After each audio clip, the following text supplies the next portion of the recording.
All right, welcome everybody. Hope everybody had a wonderful weekend. We didn't get a chance to really get into the jobs number on Friday. I kind of glossed over it because we actually didn't come out yet when I was doing the podcast. Um, Much stronger than many people expected. Again, this showing the underlying strength in our economy. And I mentioned that in some respect, I think that the markets were saying, you know what, bad news would actually be good news. Now we're more worried about inflation, over worried about recession. People, I look at these, the business cycles, economic movements, all of these talking heads out there, and I've been pretty clear, and saying that how is it ever a bad thing? How is it ever a bad thing uh, if people can go out, have the ability to go out and find work? Work is one of the most satisfying, in my opinion, one of the most satisfying things you have. And again, it does help define you. And I always talk about overcoming obstacles and achieving goals. And when people don't have the ability to work, uh, again, it breaks people down. I keep thinking of that Sade song from way back when. But people, with all the problems that we have, and we have a significant amount especially when it comes to inflation. We're dealing with high energy prices. We're dealing with supply chain issues. We're dealing with a monetary supply that's gotten out of control. All of these things can be dealt with. I've said from the get-go, if we're going to enter a recession again, who knows if the NBER is going to even call it? Does it really matter? Does it really matter? We could do a lot in getting rid of inflation if we could just get the government out of the way in a myriad of different things. I was reading in an op-ed today's Mayor Pete.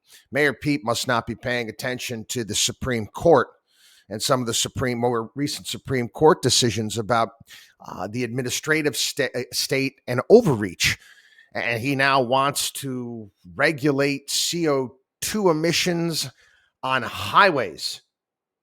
How the flip are you supposed to do that, for crying out loud?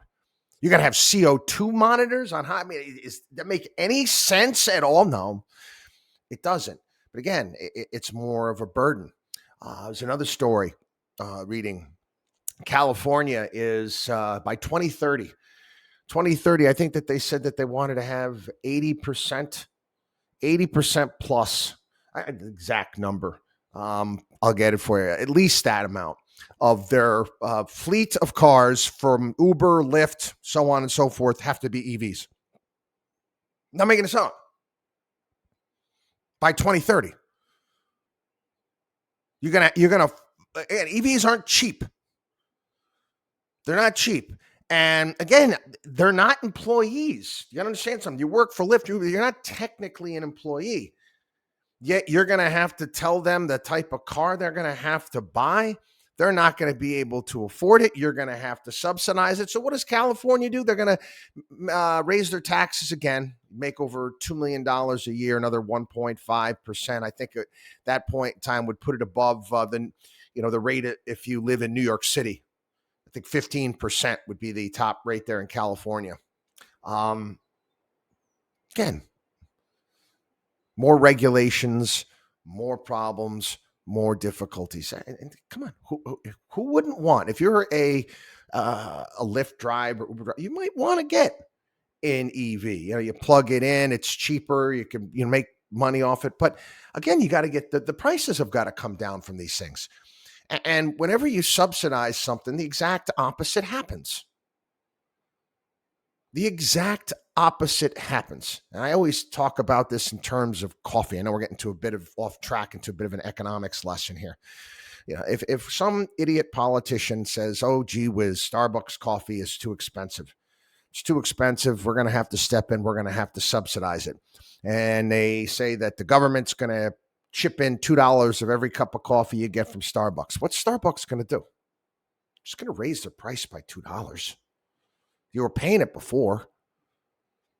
They're just going to raise the price. This is what happens. This is why college education is so expensive. And we can go through a myriad of other things.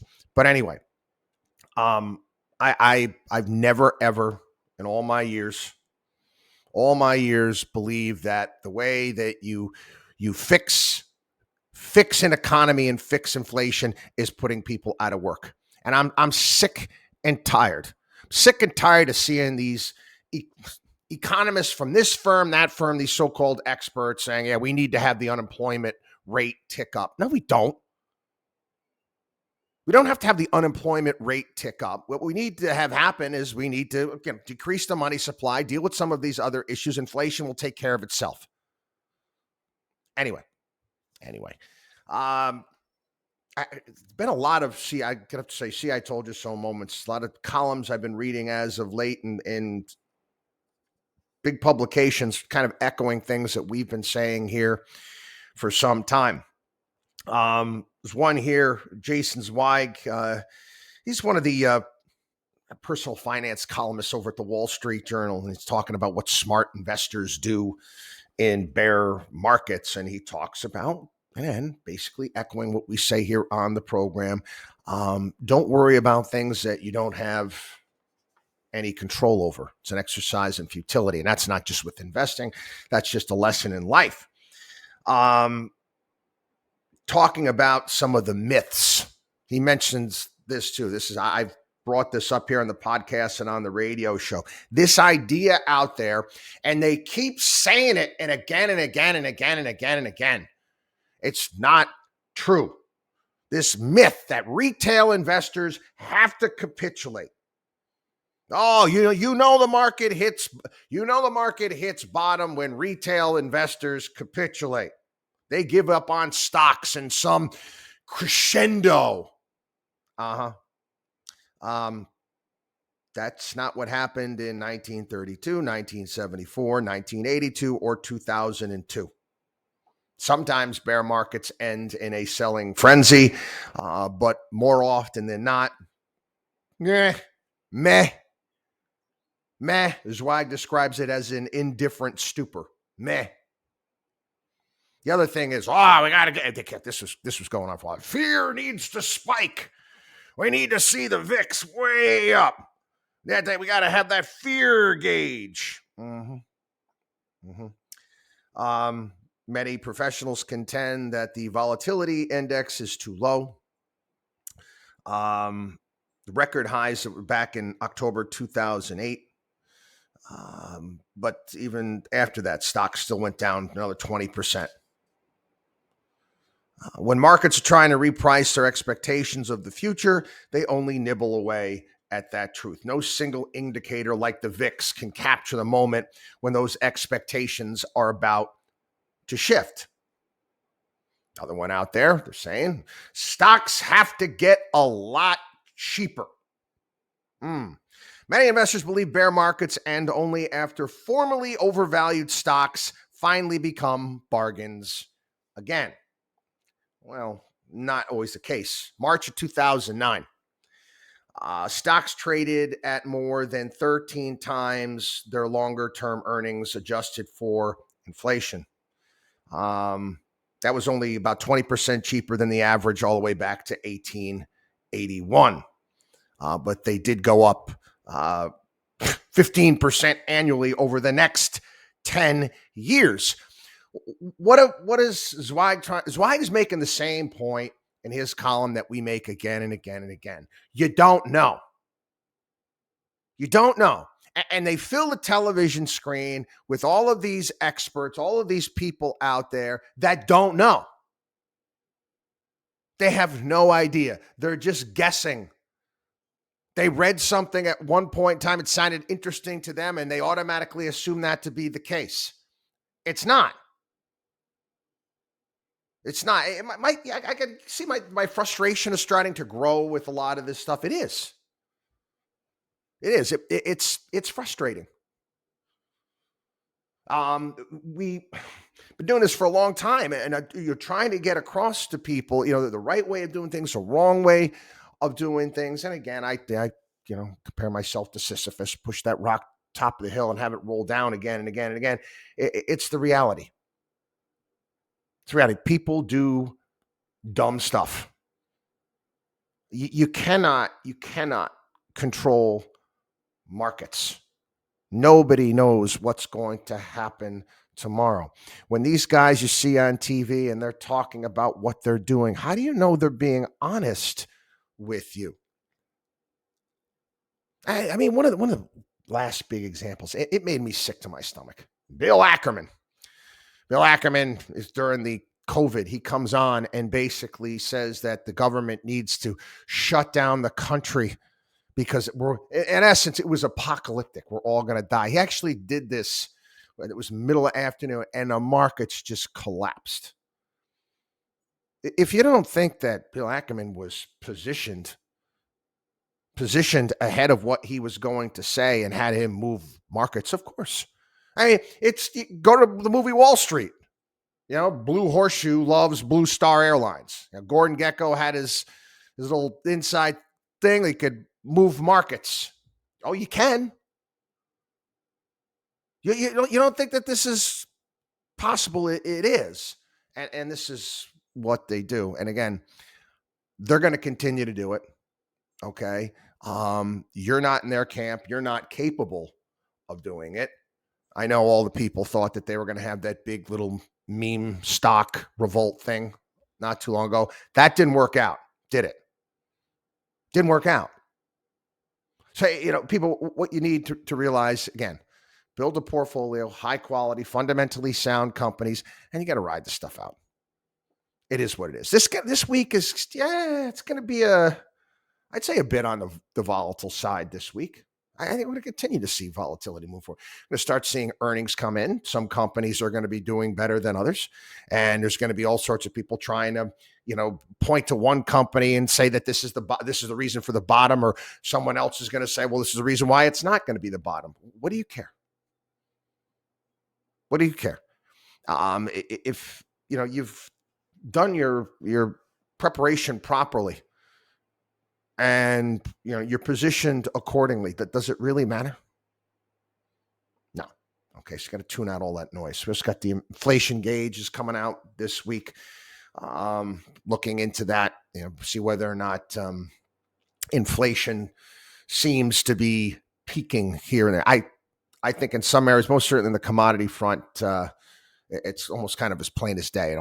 It obviously has. Some of these things have come down, still have a long way to go.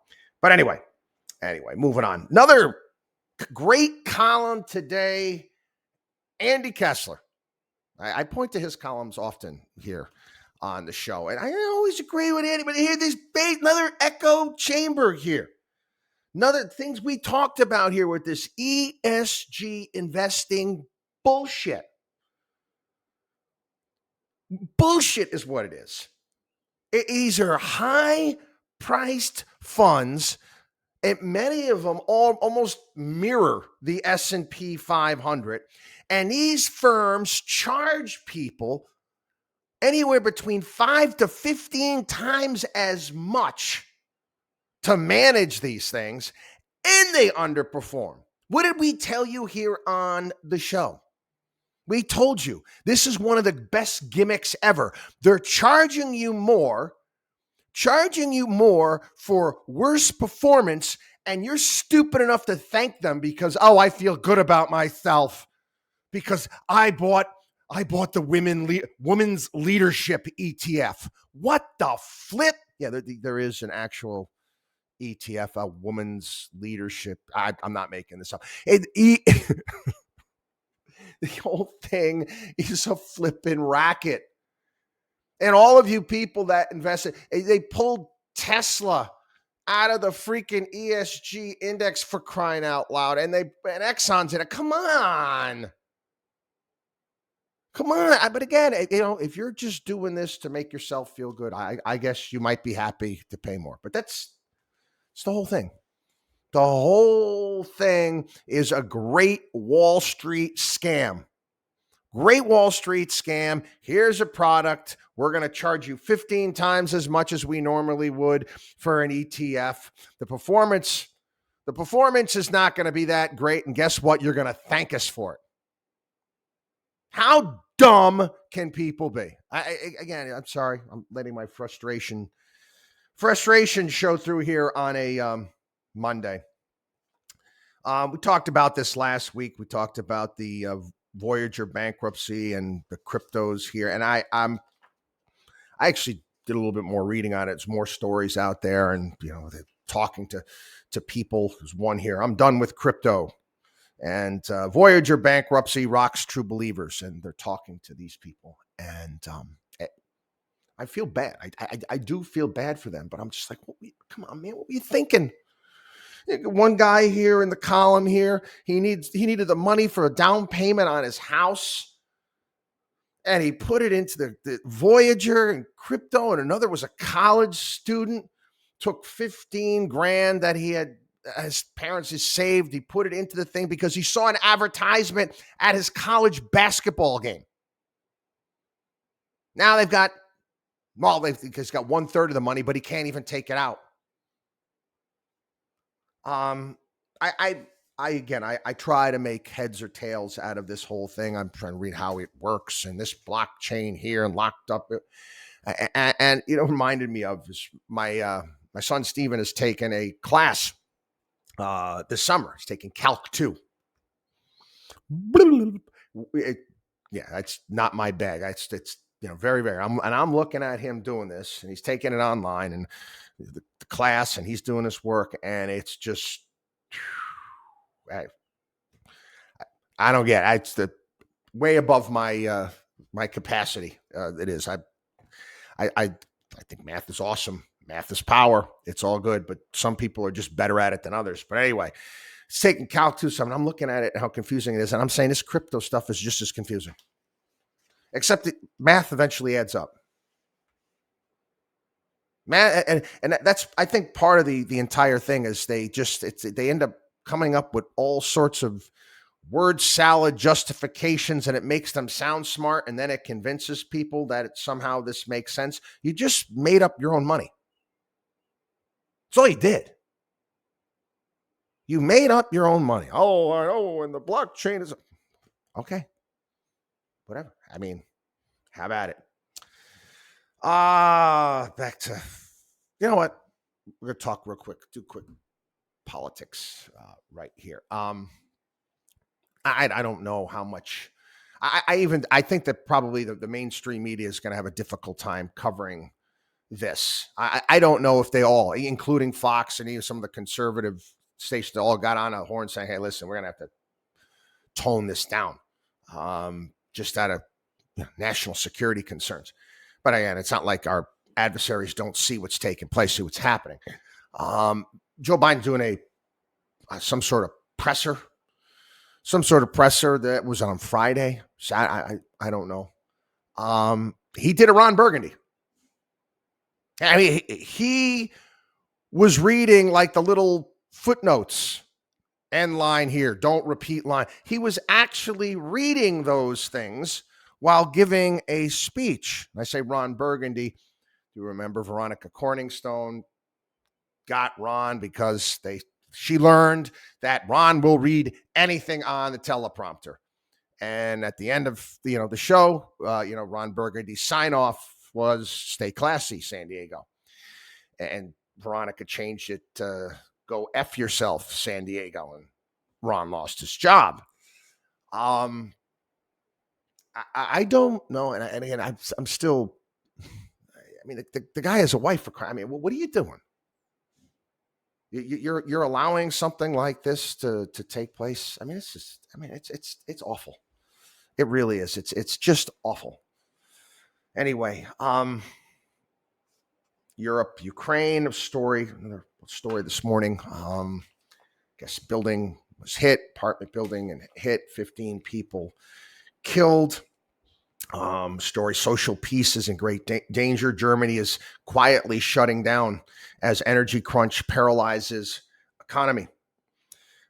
Germany's largest landlord had taken the unprecedented step of restricting heating at night. Germany is now rationing hot water, dimming its streetlights, shutting down swimming pools. This is Germany. Germany, yeah. Mercedes, BMW, yeah. This is Germany. They're shutting down all of these things. Flipping, see, I told you so, as I could have on one show. I told you, Angela Merkel's awful. How do you guys point this out? Look at your policies. Look at what you did to your country. Look at what you did. Canada. So we're screwed on this. You think we're winning? He comes up there and talks a big game. You get these politicians talking a big game. Putin is winning. Deal with it. Okay? Deal with it. He's, like I said, he's a million miles ahead of the idiots that we have in charge. Canada, in a high-profile exception to its Ukraine war-inspired sanctions regime, Canada will release a Russian turbine to Germany that's necessary for maintaining Russia's Nord Stream 1 natural gas pipeline. That's why Russia said, either you return the turbine or we'll really shut the pipeline down. Not kidding. Built in Canada by Siemens Energy, the gas turbine has been shipped to Montreal for repairs, only to be trapped there by sanctions against Russia's fossil fuel industries. Absent a necessary supply of natural gas, the German economy will suffer very significant hardship. They are already. They are already. And then we get this on this front. You got these two useless pieces of, I'm sorry, I saw these politicians. I can't stand Lindsey Graham. I mean, he's one of the worst. Lindsey Graham, and then you got Richard Blumenthal. You get the donkey and the elephant here, and they're meeting. They're in Kiev. They're meeting with Zelensky. They're discussing legislation that would assign a terrorism designation to Russia. The proposed bill seeks to designate Moscow as a state sponsor of terrorism and would place Russia alongside countries like North Korea, Syria, and Iran. He's saying that this could garner near unanimous support in the U.S. Senate. Did you ask the Europeans how they feel about this, other members of NATO? Hey, reality is we can turn the pumps back on here. We're, if we really chose to, we're could figure it out by ourselves. These other countries can't. They're only going to hold out for so long. Do you think that this is just going to de-escalate things? No. I'm sure. I'm sure your defense contractor buddies that cut checks to you, I'm sure they're thrilled with this. But do you think this is helpful? What exactly will that do?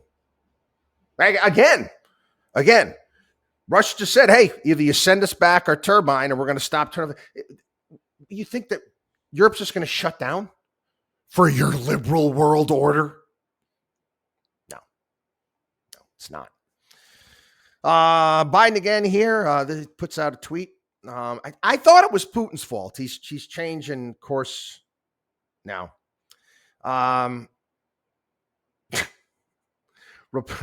Republicans are doing nothing but obstructing our efforts to crack down on gas price gouging, lower food prices, lower healthcare costs, and hopefully soon lower your prescription drug costs. This is not right, and that's why this election is going to be so darn important. It's Biden tweeting out on Sunday. Yeah. 88% of the country. 88% of the country says that we're on the wrong track. He's got a 38% job approval. Good luck. Good luck with that, Joe. And again, that 38% down there, I don't know. Are those people brain dead? I mean, are you brain dead? You think this guy's doing a good job? What planet could you possibly be on? Honestly, I wasn't a fan by any stretch, as you're all aware. You've been listening to Pro, and I get blowback all the time. I wasn't a fan of all the chaos, all the Donald Trump chaos, and all the crap that was taking place all the time. I thought a lot of it was just stupid. It was distracting. It wasn't productive. It was nonsensical. Okay, I don't care for mean tweets. Okay, And many of the things that he did, made me cringe. If my kids ever did or said things like that, I'd wrap a stick around their head. With that being said, not too much a fan of the guy, but a lot of his policies were doing pretty well.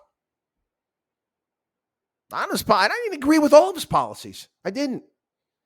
I didn't like his trade policies. I thought that the tax bill I thought was okay. I didn't think it was anything great. But you're gonna compare.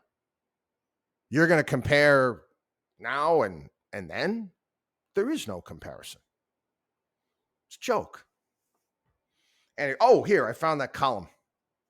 Found that column about Lyft and what the law is going to be in California. 90. Holy, I was wrong. I said 80. 90% of all Lyft, Uber, ride sharing companies, whatever it may be in California by 2030, 90% have to be EV. There's not going to be enough EVs. There's just not enough. We don't have enough material. We don't have the things that are necessary to make the batteries in a supply great enough. There was a story, I was reading that, how GM's got their new Hummer coming out, and it's neato. They've taken a lot of orders for this Hummer. They've delivered under 1,000 of these things. A used Hummer, secondary market, the new electric ones with, the crab walk goes sideways, all sorts of stuff. I think it was close to $400,000. It's a $100,000 automobile, 100,000 plus, with all the upgrades, whatnot. Again, yeah, so many Americans can afford that, right? That's what the bulk of us. It's the reason why it's selling that much. A used one is because guess what? You can't get a new one. Why can't you get a new one? Don't have the stuff. Don't have the stuff. Don't have the materials. You think that's going to change anytime soon? Oh, you think it's all sitting on some ship? Think it's all sitting on some ship, off of Long Beach, still hasn't, supply chain? No. It's at the beginning of the supply chain. It's the actual materials themselves. Anyway, you know what? Call it a day today, kids. Again, I got another day of chasing kids on lacrosse field. Yes, that's okay. I love watching them. Watchdog on wallstreet.com. Watchdog on wallstreet.com. Have a great day.